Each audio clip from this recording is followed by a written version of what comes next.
शैशा मुद्रा मुद्राय राजते या राजाच्या राजमुद्रेला वंदन करतो आणि माझ्या भाषणास सुरुवात करतो.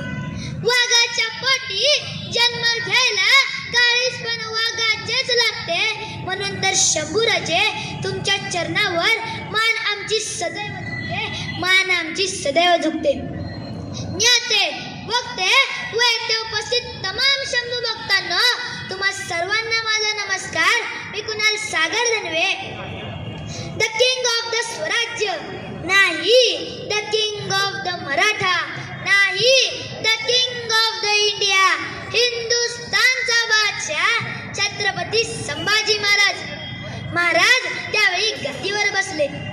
हंबीर मामांना बोलवलं आणि म्हणाले, मामा जागा काढा मोक्याची, अशी जागा काढा की त्या दिल्लीत बसलेल्या आग्राच्या औरंगजेबाला पण काम फुटलं पाहिजे.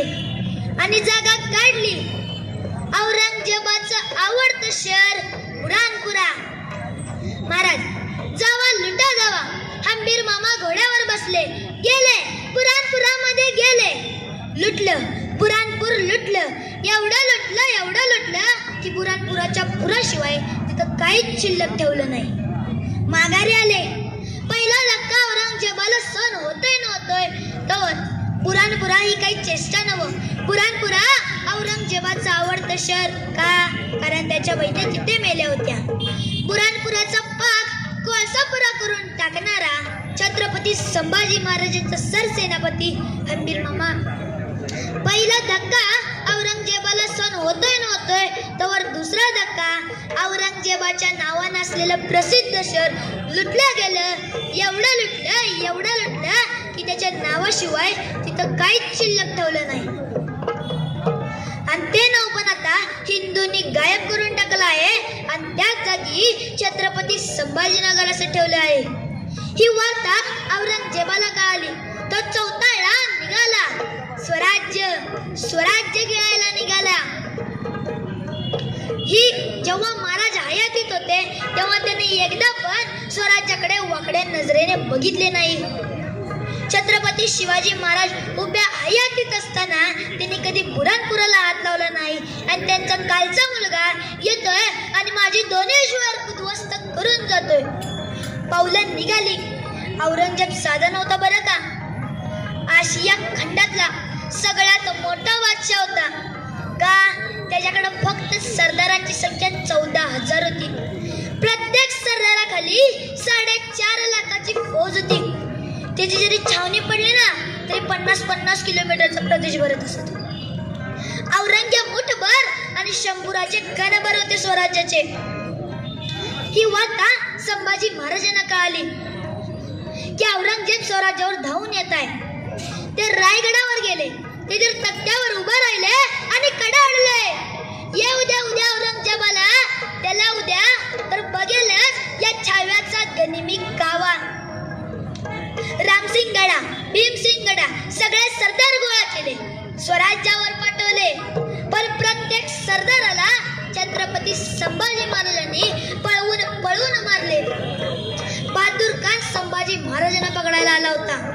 पण संभाजी महाराज नव्हतं कुठं. बहादूर खान मागं, संभाजी महाराज पुढे. बहादूर खान मागं, संभाजी महाराज पुढे. का? कारण त्याला माहित नाही आहे वारा, वादळ आणि मराठे आयुष्यात कुणाच्या बापाला गावले नाही. औरंगजेबाला वाटलं की संभाजी महाराजांनी इकडं पाडून ठेवलंय, इकडं शिवावं तर इकडं पाडलंय आणि इकडं शिवावं तर तिकडं पाडून ठेवलंय. शेवटी त्याने एका सरदाराला बोलवलं आणि विचारलं, अरे तुम क्यों संभा को नहीं पकड़ सकते? तेव्हा त्यानं म्हणला, ना हुजूर ना, वो संभा नहीं, शैतान है शैतान. अरे तो हम भी क्या शैतान से कम है? ना हुजूर ना. जर त्याची समशार चालायला लागली तर मागं हटत नाही आणि मारताना शत्रूचा विचार करत नाही. ना हुजूर ना.